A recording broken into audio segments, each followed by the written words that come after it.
Agora na Band News FM, Seus Filhos, com Roseli Saião e Thaís Dias.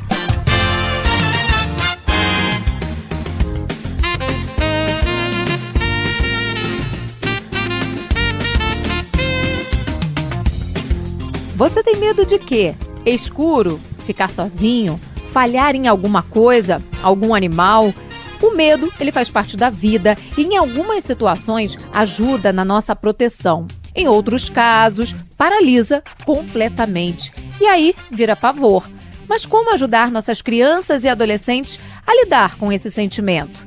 É mais uma lição de autoconhecimento importante que podemos passar para os jovens. Bora encarar esse medo e bater um papo sobre isso nos Seus Filhos em versão ampliada? Eu, Thaís Dias, estou por aqui. Ela também, Roseli Saião. Tudo bem, Roseli? Tudo bem, Thaís? Vamos lá enfrentar o medo.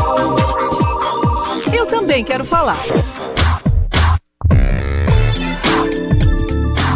E quem fala agora é a Laura Rodrigues, de 10 anos, que é do Rio de Janeiro. Vou contar pra vocês top 3 dos meus maiores medos. Uma coisa que eu tenho muito medo é que todos os meus amigos parem de gostar de mim, do nada. Outra coisa é que eu tenho que viajar sem ter para onde ir por conta de alguma coisa. Perder todos os meus amigos e familiares. Outra coisa que eu tenho muito medo é que aconteça algo de ruim aqui na Terra, como explosão nucleares, guerras, entre outros. Olha, Roseli, são medos daqueles, parece até medo de gente grande, né? Thaís, eu adorei ela fazer uma lista dos tops medos, adorei. Mas o medo é uma coisa que faz parte da vida, realmente, não há outro jeito. É preciso fazer aquela diferença, né, que você falou no início. O medo que a gente pode superar, deve superar, o medo que está nos protegendo e aquele medo que a gente não supera, que deixa a vida totalmente congelada. Então é preciso a gente aprender a se conhecer para diferenciar esses medos. Minha voz. E muitos estudantes, aqueles que estão na adolescência, ficam com um medo em particular que envolve o futuro. É o caso da Maria Eduarda Moreira, de 17 anos. E agora, como eu estou me formando no colégio, o que eu tenho mais medo é do vestibular, porque eu estava com muito medo de fazer a prova e eu fiz o Enem agora, e agora eu tenho um outro medo, que é quando abrir para as vagas, para onde que eu vou passar, qual a faculdade que eu vou conseguir fazer, se eu vou conseguir entrar no curso que eu quero, que é um curso concorrido, eu quero medicina. Então, esse ano, o meu maior medo tem sido do vestibular. Roseli, o medo, ele é natural e a gente aprende a conviver com ele. É um exercício de autoconhecimento. Sim, o autoconhecimento começa na infância, mas ele não consegue ser utilizado, aplicado pela criança. Os pais ajudam a criança a entender o que está acontecendo com ela, para que ela vá construindo esse autoconhecimento. Já na adolescência, adolescência é uma passagem para a vida adulta, né? Surgem os medos do futuro. Olha, a gente acabou de ouvir, né, o medo da Maria Eduarda, o medo do vestibular, da faculdade, é o medo do futuro. O futuro começa a ser imaginado, começa a ter expectativas, e aí surgem muitos medos. E fora os medos típicos da adolescência, né, que é a respeito da sua aparência, do seu corpo, das mudanças, que não acompanham a velocidade desejada pelo próprio adolescente. Então é bem importante o autoconhecimento, inclusive porque permite que o adolescente se olhe no espelho e enxergue a imagem real do que ele está vendo. Pronto, falei. A Gisele Rodrigues é mãe e também divide com a gente alguns dos seus medos. Olha, a minha maior preocupação é a segurança dos meus filhos. A gente sabe como tem acontecido coisas ruins no mundo, muitas notícias de violência e tudo mais. Então, quando tenho que deixá-los sair de casa, por exemplo, para sair com os amigos, seja para uma festa, um jogo de futebol, enfim, bate aquela insegurança. Tenho confiança nos ensinamentos que passei para ele, mas junto vem o medo da maldade de algumas pessoas e a dúvida de como lidar com isso. Roseli, medo não é coisa só de criança, né? A gente tem medo a vida toda. E aí, os medos, eles vão se transformando, como a gente falou agora há pouco. No caso dos adultos, dos pais principalmente, que têm esses medos, né, conectados aos filhos. E muitas vezes a gente passa essa insegurança para eles também. A gente precisa se policiar nesse sentido? Um pouco, pelo menos, né? A gente precisa, sim, transmitir para os filhos os riscos que a vida apresenta, para que o filho possa começar a aprender a avaliar o risco das situações que ele vive, que ele experimenta em determinados locais, por exemplo. Agora, o que a gente não pode transmitir é exatamente aquele medo exagerado, né, que paralisa. E quando uma pessoa tem filhos, a gente sempre fala, surge a culpa, né? Mas surge o medo também. Me conta uma história. Qual é a sua indicação, Roseli, sobre esse assunto? Eu escolhi um livro que é para ser lido pelas crianças, mas os adultos vão adorar. Como sempre, né? Eu adoro os livros infantis. É um livro da nossa Ruth Rocha e o título é Quem tem medo de quê? Todo mundo tem medo de alguma coisa. Então, é por meio de rimas que ela fala sobre o medo e olha com muito humor. O título do livro, Quem tem medo de quê?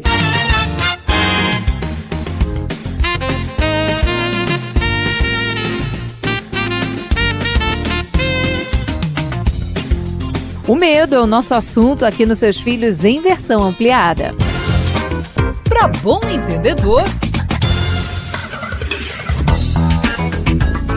Espaço aberto para conversar com a Beatriz Schmidt, que é psicóloga especializada em relações familiares e no desenvolvimento infantil. O medo é uma reação natural que é apresentada pelas pessoas ao longo de toda a vida. Então, embora comumente nós tenhamos orgulho de sermos corajosos, o medo tem uma função de preservação da nossa sobrevivência. Ou seja, se nós não sentíssemos medo, provavelmente nós nos colocaríamos muito mais em situações perigosas, em situações de risco que poderiam representar ameaça à nossa própria vida. Resumiu bem, Roseli? Muito bem, olha, quem tem filhos lembra no desenvolvimento inicial, né, do bebê, quando ele já engatinha e ele quer começar a experimentar, dar os primeiros passos. Os pais adoram esse momento, incentivam, e aí a gente percebe, né, concretamente o medo da criança. Para ela, que ela é uma situação de risco, né?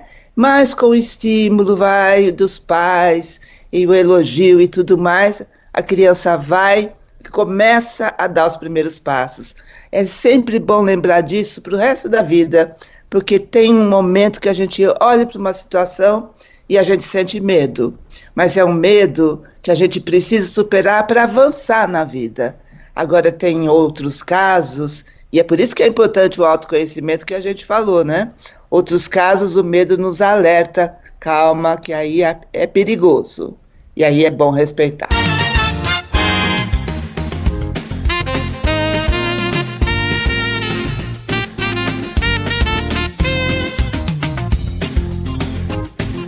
Recentemente, um professor foi espancado por um aluno dentro de sala de aula em Goiânia.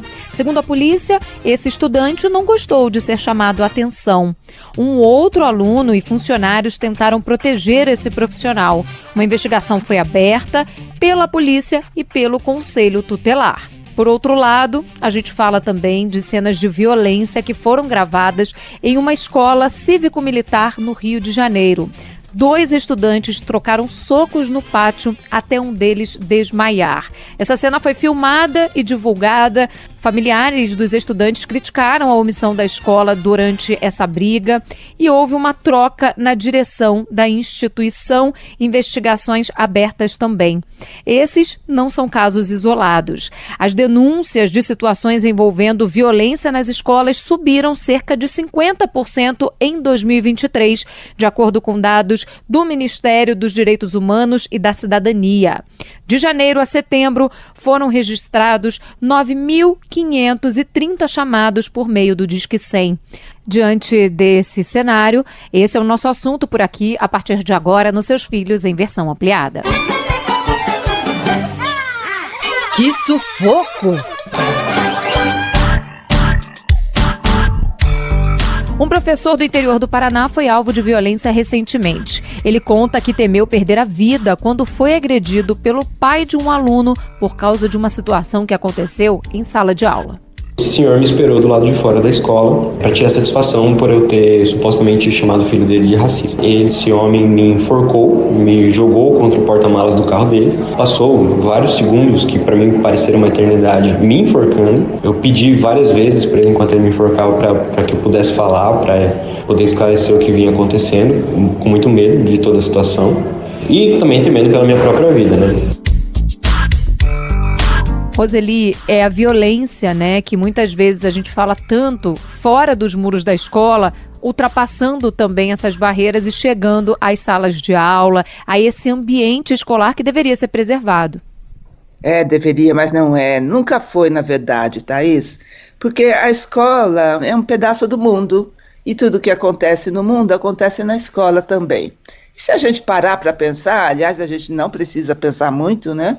É só observar o nosso cotidiano, nós vamos perceber que estamos usando muito mais a força física do que o diálogo, a conversa, para tentar resolver um conflito. Nós temos situações difíceis que precisam ser resolvidas? Temos. Mas por que nós, adultos principalmente, temos usado tanto a força física, que é uma característica muito, né, da criança? A criança usa a força física, ela empurra, ela chuta, ela bate, porque ela não tem condições de simbolizar todo o drama que está acontecendo com ela. Nós adultos temos. Agora é importante que cada um de nós pense em parar um pouco, né, essa violência. Toda a responsabilidade é de todos nós.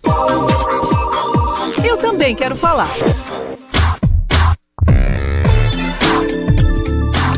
Um adolescente de 12 anos foi agredido em uma escola do Espírito Santo depois de uma desavença por causa de um cordão. De repente ele veio pra cima de mim, me enforcando, aí puxou meu cordão, falou, me dá isso aqui agora. Eu falei, não. Aí ele foi, me enforcou e eu consegui tirar a mão dele do meu pescoço, empurrei ele e fui sair andando. E aí a gente já falou de um caso de um professor agredido, agora um aluno. Roseli, o que pode ser feito para transformar essa realidade? O primeiro passo, né, na instituição escolar, Thaís, é a escola não fazer de conta que ela não pode fazer nada. Ela pode. E ela pode fazer muitas coisas, mas precisam ser projetos trabalhados, planejados, em conjunto, em equipe. Então é claro que todos os adolescentes, principalmente, aprendem aqui na nossa sociedade que pode-se resolver as coisas no grito e no tapa, e aí dentro da escola farão a mesma coisa. A escola é lugar de pensar criticamente a respeito disso, de como se vive em sociedade, de como é preciso respeitar o outro, da empatia, mas isso precisa ser feito com regularidade. Não adianta eleger um dia no semestre ou no ano letivo para discutir isso. Todo dia, em qualquer disciplina, isso deve ser debatido de acordo sempre, né, com as linhas do projeto da escola. E a escola? Diz o quê? Por aqui, a Berenice Dunetti, que é pedagoga e diretora de uma escola em Curitiba, no Paraná. E ela fala sobre como a instituição atua em casos de violência. Nós ouvimos individualmente cada um dos envolvidos e posteriormente juntamos os fatos para as devidas orientações. Realizamos escutativas e orientações para os casos de conflitos, prevenindo uma ação violenta. Quando nos repassa qualquer tipo de violência, seja ela física, psicológica, sexual, moral ou por negligência, primeiramente analisamos a gravidade da situação e verificamos a necessidade imediata de acionar as famílias ou órgãos competentes. Em seguida, registramos em ata os fatos. Roseli, há uma burocracia para tratar dessa questão e a gente sabe que ela é importante, mas eu acho que falta também muitas vezes o tato, né? Não só na prevenção, até para lidar com o fato em si. Você também tem essa ideia? Sim, sim. Se a gente prestar atenção, né, na fala da Berenice, a gente vai perceber o que acontece na maioria das escolas. Quando há atos de agressividade, violência, em geral a gente olha para um pequeno grupo de alunos, ou para um aluno ou uma aluna às vezes, né? E aí a gente acha que é preciso resolver a questão com aquele aluno. Não, a agressividade e a violência da vida escolar é o do coletivo, porque alguém participou, alguém testemunhou e depois todo mundo comenta, todos os alunos comentam. Então sempre é preciso um trabalho no coletivo e não individualizar a questão em alguns alunos. E sempre há alunos em toda a escola que são, assim, ótimos para a escola colocar como bode expiatório. Vi e curti. Qual é a sua indicação, Roseli, para a gente pensar um pouquinho mais sobre isso? Eu vou indicar um dos filmes que eu considero como, assim, o melhor, que trata da violência dentro da escola, que é um filme que mostrou um pouco da violência, do massacre, na verdade, né? Acontecido numa escola dos Estados Unidos. Mostra também um pouco do cotidiano da escola, de como acontece tanto bullying na escola, principalmente no ensino médio, entre adolescentes, de como é fácil para o adolescente encontrar uma arma, né, e levar para a escola. A gente tem vários casos aqui no Brasil. O título do filme é Elefante.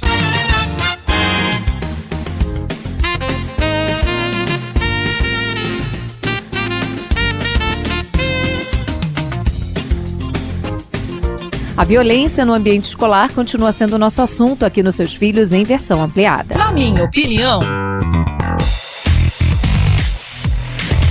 o Benjamin Horta é diretor da Abrace, organização que desenvolve um programa de prevenção ao bullying e violência no ambiente escolar. Diversas teorias, especialmente na área da psicologia e da psicanálise, afirmam que o ambiente familiar é determinante na forma como uma criança irá se comportar em outros ambientes, na forma como ela irá interagir com indivíduos, especialmente no ambiente escolar. Por isso é fundamental que entendamos que escola e ambiente familiar, essa inter-relação, ela é significativa, especialmente no que diz respeito à prevenção ao bullying. E vale ressaltar que é fundamental que pais compreendam que sua responsabilidade vai além de fornecer cuidados básicos. Roseli, é sempre importante quando a gente trata dessa questão falar de uma responsabilidade global, né? Porque o que a gente observa quando esses casos acontecem é um jogo de empurra. Ah, mas a responsabilidade é da escola, mas a responsabilidade é do pai, é única e exclusivamente do aluno, ou é da polícia que não investigou um tipo de caso em situações mais graves. É uma responsabilidade global, ou não é? É da sociedade, né? É da sociedade em que a gente vive, né? É da sociedade menor em que está inserida aquela instituição escolar em que isso aconteceu. Então, realmente, a gente não pode apontar instituições ou mesmo a família como os maiores responsáveis, né? O maior responsável é a sociedade. Aliás, vou até lembrar uma frase do Freud, que diz que não haveria família se não houvesse sociedade. É a sociedade que estabelece para as famílias os caminhos a seguir naquela determinada comunidade. Então, de novo, eu vou repetir, a responsabilidade é de cada um de nós, do coletivo, da sociedade.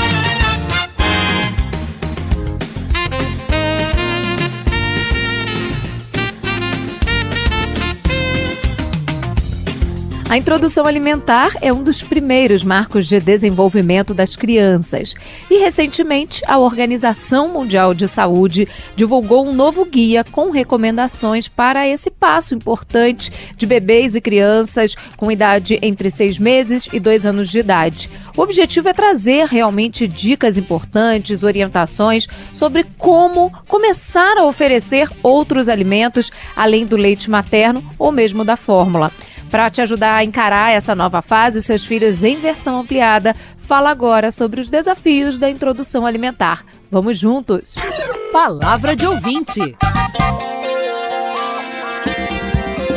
A Raidila, que é mãe de um bebê de 8 meses, fala um pouquinho sobre a introdução alimentar. Tem mais ou menos uns 2 meses que eu iniciei a introdução alimentar dela e tem sido desafiador. Eu tento todas as vezes fazer as verdurinhas. Eu já tentei fazer só cozidas no vapor e tentar dar os pedacinhos para ela. Ela não quis, eu não tive sucesso. Então tem sido bem difícil, bem desafiador. Às vezes bate um desespero, com medo, tipo assim, poxa, será se ela não vai querer comer? Roseli, tem alguma dica importante que você traria, para os pais que estão passando agora por esse período da introdução, ou mesmo aqueles que vão iniciar em breve essa fase? Toda vez que a criança entra numa fase nova da vida, é um desafio para os pais.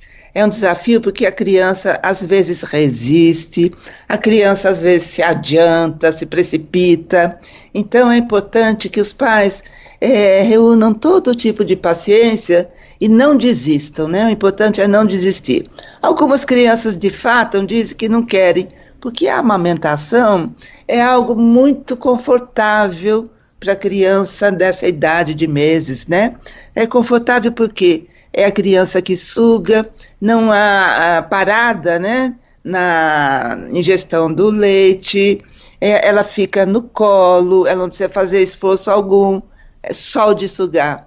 Na introdução alimentar, ela precisa começar a pegar um alimento, a sentir uma textura diferente. Então, é esperado que as crianças recusem, mas aí é preciso oferecer em outra situação, em outro dia, ou mudar um pouco o alimento, voltar mais tarde a esse que ela recusou. O importante é a persistência dos pais. Para bom entendedor. Por aqui, a Elza Daniel de Mello, que é integrante do Departamento de Nutrologia da Sociedade Brasileira de Pediatria. Ela destaca que a introdução alimentar é um processo. Que ela seja no momento adequado, nunca antes dos 4 meses de idade, que seja um momento prazeroso, num ambiente adequado, permitindo que essa criança faça certa sujeira, mesclando, deixar o bebê pegar alguns alimentos numa consistência adequada, que ele tenha tido um sono adequado, que o ambiente seja tranquilo, deixar ele ter a fome, deixar os intervalos adequados de desenvolver a fome e que os alimentos sejam saudáveis. Roseli, é importante a gente sempre reforçar que cada criança vai encarar esse momento de uma forma diferente. Muitas vezes a gente faz aquela comparação, Principalmente quando a gente fala de marcos de desenvolvimento, a gente olha para o filho do outro e fala, olha, mas ele já come tudo, come bem, alimentos variados e o meu não aceita nada. Calma, paciência, porque as coisas vão se acertar. Isso mesmo. Hoje com a internet, ainda há muito vídeo de bebezinho pegando alimentos, fazendo uma cara muito feia, mas não desistindo. O nosso filho não fará igual a esse bebê do filme, do vídeo na internet, Porque ele é único. Ele carrega, além de toda a nossa genética familiar, ele carrega também um pouco já do nosso estilo, da nossa linguagem, da nossa maneira de se alimentar, inclusive. Então é preciso ter muita calma e não comparar nenhum filho com o outro, porque um filho, às vezes, pode oferecer muita resistência na introdução alimentar, já outro entra que é uma beleza, mas cada um deles tem a sua própria, seu próprio estilo de estar na vida, Eu também quero falar. Conosco por aqui, a Esther Alves, que é mãe do Álvaro, de 5 meses. Apesar de já ter iniciado a introdução alimentar com o meu bebê, eu quero manter a amamentação, porque ela tem todos os nutrientes necessários e essenciais para o desenvolvimento, além de continuar fortalecendo o meu vínculo, porque é um momento maravilhoso com o meu bebê. Roseli, a recomendação é exatamente essa, não é começar a introdução alimentar e cortar o aleitamento materno. A recomendação é de que ele aconteça até os 2 anos, pelo menos. Isso. Algumas mães não conseguem amamentar até essa idade, algumas crianças também começam a preferir, a partir dos 8 meses, 1 ano, o alimento concreto que não o leite materno, Mas, de novo, a gente vai voltar na mesma questão. é preciso olhar para a criança, saber que a partir de 5, 6 meses ela pode iniciar a introdução alimentar, que vai complementar a amamentação. Vamos navegar!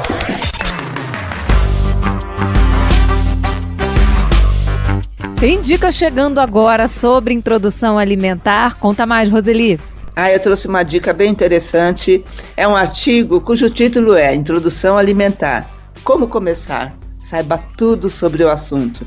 É um artigo bem detalhado, vai ajudar muito mães e pais, porque explica o que é a introdução, qual a melhor fase da idade, os sinais que a criança apresenta, que ela já está pronta para isso, como começar com o tipo de alimento, textura, é ótimo. Então o título é Introdução Alimentar, como começar? Saiba tudo sobre o assunto, está no site ninhosdobrasil.com.br.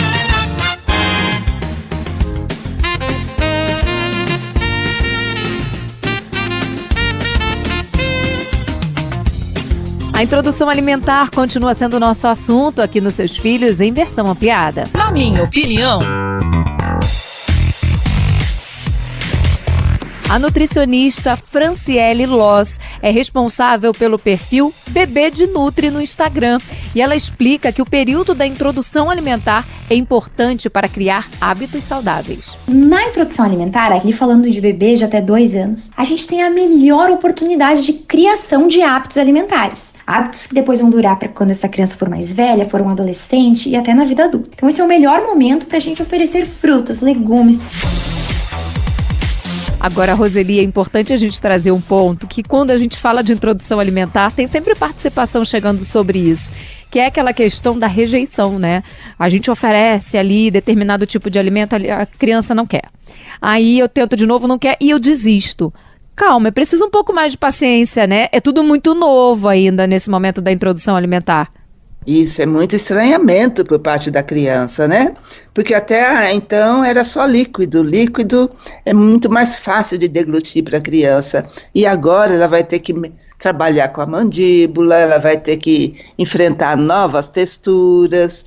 Então, não podemos desistir, porque a gente vai enfrentar várias rejeições. O tempo, mas é um tempo bem mais longo, vai nos dizer as preferências da criança e as rejeições. Determinadas crianças não gostam de determinadas texturas do alimento. Aí, depois que a gente aprende isso com eles, a gente respeita. Lembrando que se você quiser ouvir o nosso programa mais uma vez, é simples, é fácil. É só entrar no site da Band News FM, no nosso canal do YouTube ou nos principais tocadores de áudio. Pode compartilhar à vontade. Se quiser interagir conosco, pode nos acionar nas redes sociais. @Roseli Saião, Roseli com Y, Saião também.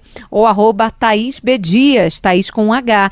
Você também pode mandar o e-mail, seusfilhos@bandnewsfm.com.br. Esse programa teve a produção do Eduardo Frumento, a sonorização do José Antônio de Araújo, a quem a gente agradece, né, a dedicação e o carinho. E eu agradeço também a companhia dos nossos ouvintes sempre conosco por aqui na Band News FM. Meu beijo especial para minha companheira de todo dia, Roseli Saião. Até a próxima, Roseli. Até a próxima, Thaís. Um beijo e muito carinho para os nossos ouvintes. Continue ligado, porque os seus filhos, você já sabe, você só ouve aqui na Band News FM.